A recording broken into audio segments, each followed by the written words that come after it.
He is a principal investigator in the Public Health and Integrated Toxicology Division of the U.S. Environmental Protection Agency, with a background in computational biology and environmental epidemiology. He seeks to understand the environmental factors that influence health in vulnerable populations and the molecular mechanisms that influence environmental health risks.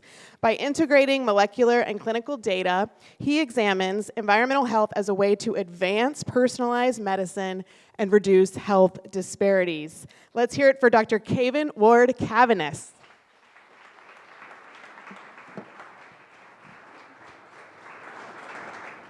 All right, thank you all for attending. And as a Duke person, following up a UNC person, I'll try not to hold that against my former speaker. I tried to look up your stats at UNC, but they weren't quite online yet then, but I'll find them out.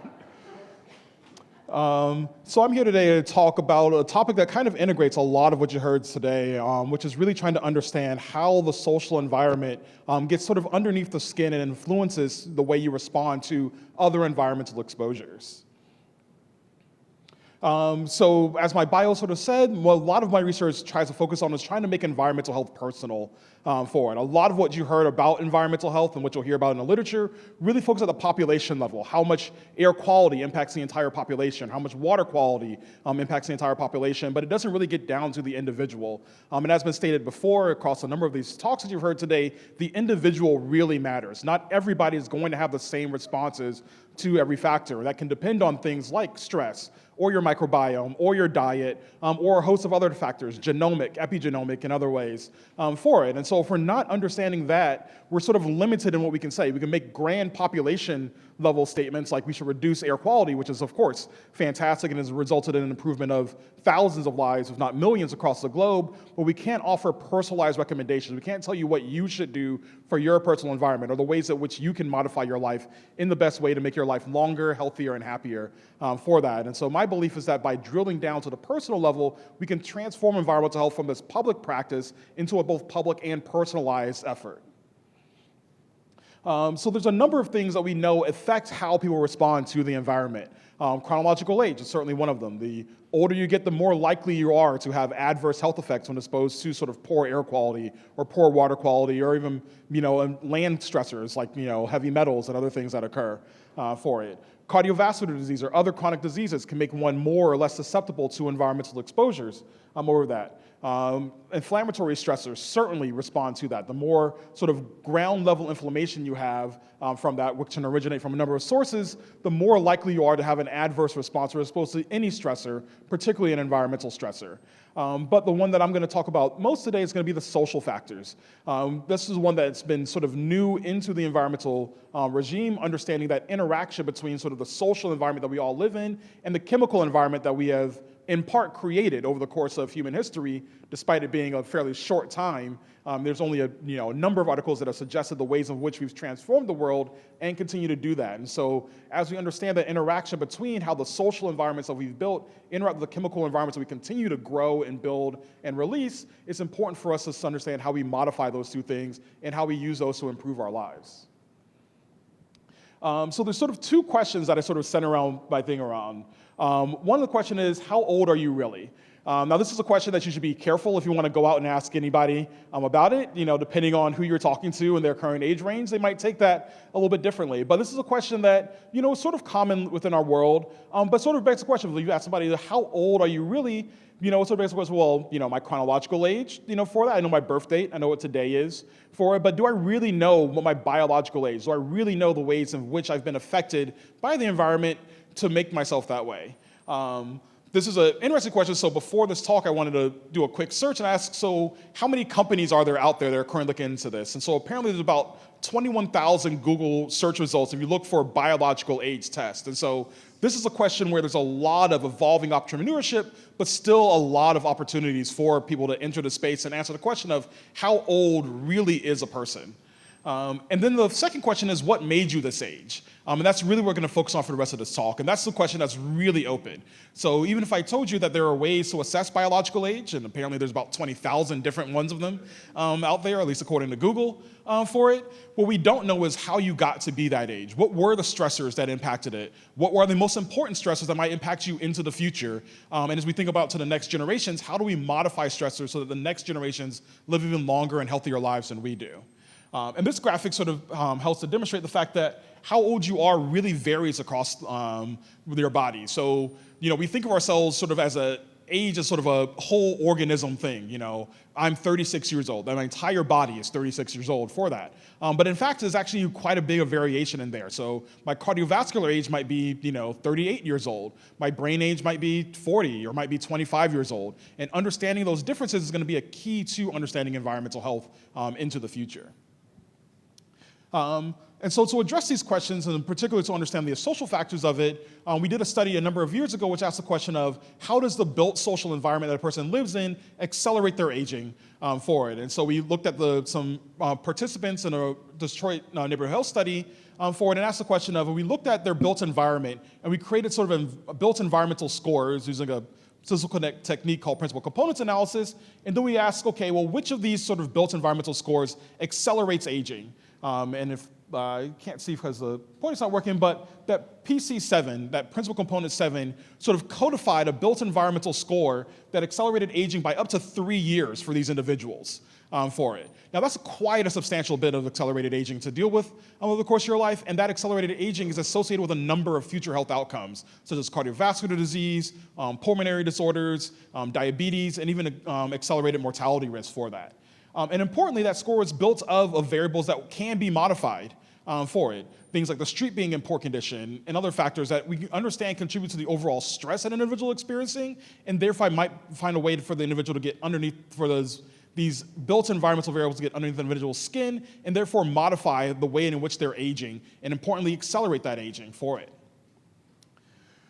Moving on from that, though, we want to ask the question of, okay, well, if the person has accelerated aging, how is this going to modify their future environmental health risks? And so we did a study where we came back to the sort of triangle area for it, and we asked the question of, okay, if you look at the slow agers, so people who are in the bottom tertile of aging, so these people are, for whatever reason, be it genomic, dietary, lifestyle, seem to age very slowly, versus people who age very, very quickly for it, do we detect health risk? And we actually do. So what you're looking at is the actual odds ratio for the development of peripheral arterial disease, which is the number one cause of limb amputations in the United States, or medical limb amputation in the United States for it. And we can see that almost the entire risk from living nearby to a roadway, so exposure to traffic-related air pollution and the associated with this peripheral arterial disease, is driven by people who are in that high aging category. The slow agers, if anything, have almost no risk from this, or at least a very reduced risk from it.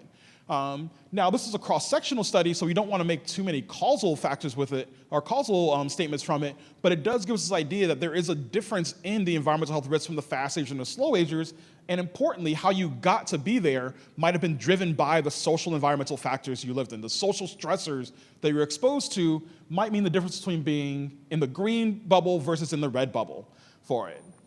Now, as I said, that's a sort of a association study. We've all heard the statement that, correlation is not causation, but in fact, we can drill down and start to do a little bit of causal factor studies with this as well for it. So in the second study, we actually, at the EPA, we have a facility where we're actually able to bring people in and look at how they respond to different environmental stressors, such as ozone exposure here. And so here we're looking at subclinical stressors for it, but we can ask the question of, if we look at their, on the y-axis, you have their ozone response, on the left side, it's a C-reactive protein, a key marker for inflammation for it. And on the other hand, you have QT interval, sort of the lengthening of electrocardiac feature, which is associated with increased heartbeat. And if it gets to be too long, you can actually develop other more severe cardiac problems. And what we see is a clear response for these individuals that as you go along the x-axis from sort of negative to positive age acceleration, so you're getting older in your epigenetic age acceleration, you can see that your responses to ozone change. You get a decrease in your local inflammatory response, which initially seems good, but as one of our first speakers said, that sort of initial inflammatory response actually can be very helpful. It's sort of how your body responds to almost any insult is to sort of ramp up inflammation, start to get, in this case, it's trying to recruit, neutrophils and other things to the site of injury, which is the lung here, for it.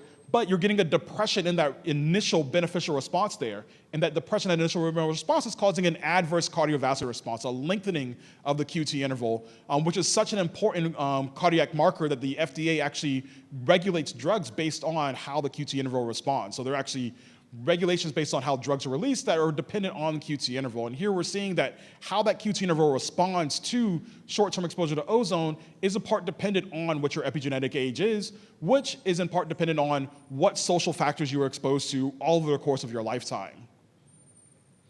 So in a short conclusion, I'd like to say that emerging environmental health responses will require a more comprehensive and a more personalized and a more precision approach to it.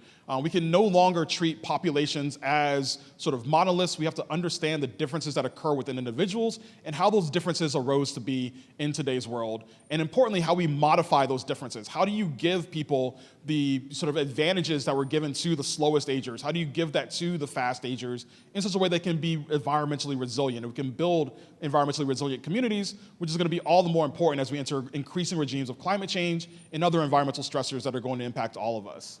And the secondly is that I believe that aging biomarkers are one of a host of biomarkers, but may import a particularly important role in understanding how social environmental variables get encoded into our biology, therefore get under our skin, and then affect us for potentially decades into the future.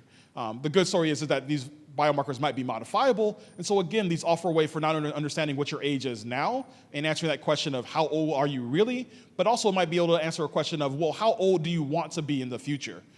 For that, which is a really powerful thing to try and understand. Thank you. Thank you. Good job. We have time for one question. One lucky question asker.